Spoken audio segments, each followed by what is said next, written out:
In the late afternoon, it rained, and the entire world was dark gray. He stood in the hall of his house, putting on his badge with orange salamander burning across it. He stood looking up at the air conditioning vent in the hall for a long time. His wife in the TV parlor paused long enough from reading her script to glance up. "Hey," she said, "the man's thinking." "Yes," he said, "I wanted to talk to you." He paused. "You took all the pills in your bottle last night." "Oh, I wouldn't do that," she said, surprised. The bottle was empty. "I wouldn't do a thing like that. Why would I do a thing like that?" she said. "Maybe you took 2 pills and forgot and took 2 more and forgot again and took 2 more and were so dopey you kept right on until you had 30 or 40 of them in you." "Heck," she said, "what would I want to go and do a silly thing like that for?" "I don't know," he said. She was quite obviously waiting for him to go. "I didn't do that," she said, "never in a billion years." "All right, if you say so," he said. "That's what the lady said." She turned back to her script. "What's on this afternoon?" he asked, tiredly. She didn't look up from the script again. "Well, this is a play, comes on the wall-to-wall circuit in 10 minutes. They mailed me my part this morning. I sent in some box tops. They write the script with 1 part missing. It's a new idea. The homemaker, that's me, is the missing part. When it comes time for the missing lines, they all look at me out of the 3 walls and I say the lines. Here, for instance, the man says, "What do you think of this whole idea, Helen?" And he looks at me sitting here center stage, see? And I say, she paused and ran her finger under a line on the script.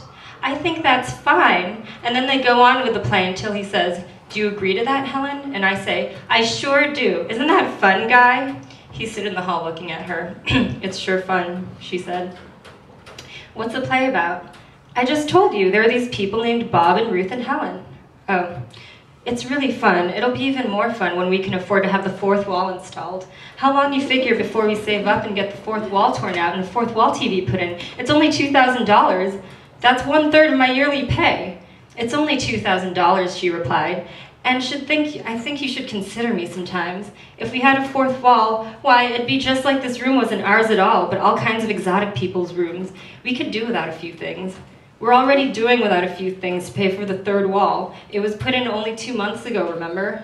"Is that all it was?" She sat looking at him for a long moment. "Well, goodbye, dear." "Goodbye," he said. He stopped and turned around. "Does it have a happy ending?" "I haven't read that far." He walked over, read the last page, nodded, folded the script, and handed it back to her. He walked out of the house into the rain.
l'âme vers particulièrement.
All right, men, let's get them. Next thing, they were up in musty blackness, swinging silver hatchets at doors that were, after all, unlocked, tumbling through like boys all rollick and shout. Hey! A fountain of books sprang down upon Montag as he climbed shuddering up the sheer stairwell. How inconvenient! Always before it had been like snuffing a candle. The police went first and adhesive taped the victim's mouth and bandaged him off into their glittering beetle cars. So when you arrived, you found an empty house. You weren't hurting anyone, you were hurting only things. And since things really couldn't be hurt, since things felt nothing, and things don't scream or whimper, as this woman might begin to scream and cry out, there was nothing to tease your conscience later. You were simply cleaning up, janitorial work, essentially. Everything to its proper place. Quick with the kerosene, who's got a match? But now, tonight, someone had slipped. This woman was spoiling the ritual. The men were making too much noise, laughing, joking to cover her terrible, accusing silence below. She made the empty rooms roar with accusation and shake down a fine dust of guilt that was sucked into their nostrils as they plunged about. It was neither cricket nor correct.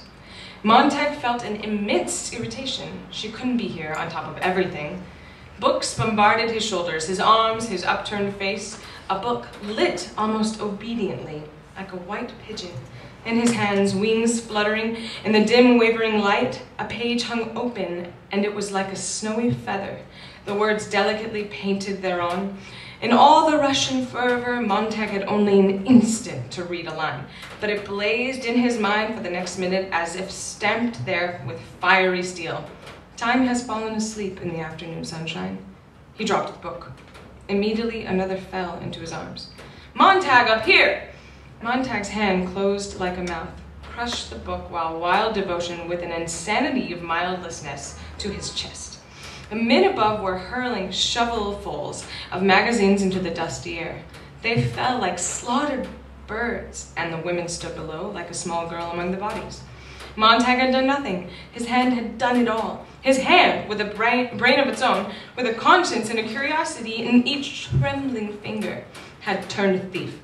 Now it plunged the book back into his arm, pressed it tight to sweating armpit, rushed out empty with a magician's flourish. Look here, innocent, look! He gazed, shaken, at what white hand?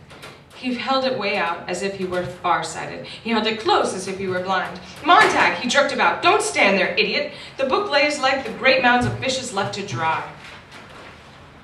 The men danced and slipped and fell over them, titles glittering their golden eyes, falling, gone. Kerosene! They pumped the cold fluid from the numeraled 451 tank strapped to their shoulders. They coated each book, they pumped rooms full of it.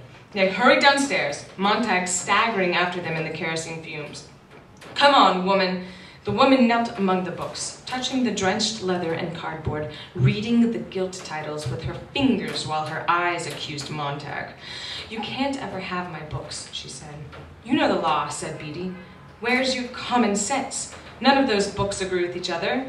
You've been locked up here for years with a regular damned Tower of Babel. Snap out of it. The people in those books never lived. Come on now. She shook her head. The whole house is going up, said Beatty.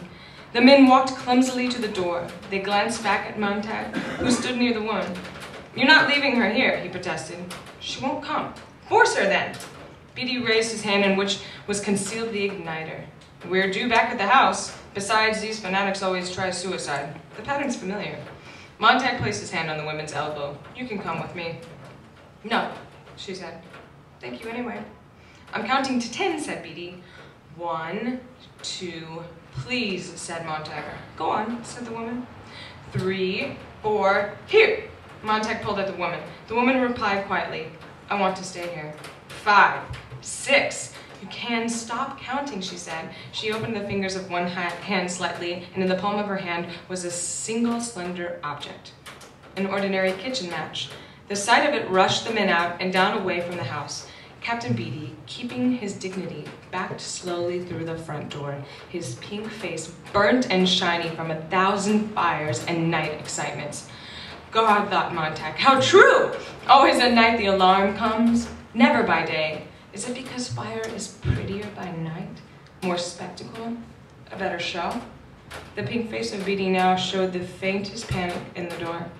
The woman's hand twitched on the single matchstick. The fumes of kerosene bloomed up about her. Montag felt the hidden book pound like a heart against his chest. "Go on," said the woman, and Montag felt himself back away, and away out the door said Beatty, down the steps across the lawn where the path of kerosene lay like the track of some evil snail. On the front porch where he had come to weigh them quietly with her eyes, her quietness a condemnation, the woman stood motionless. Beatty flicked his fingers to spark the kerosene. He was too late. Montag gasped. The woman on the porch reached out with contempt to them all and struck the kitchen match against the railing. People ran out of houses all down the street.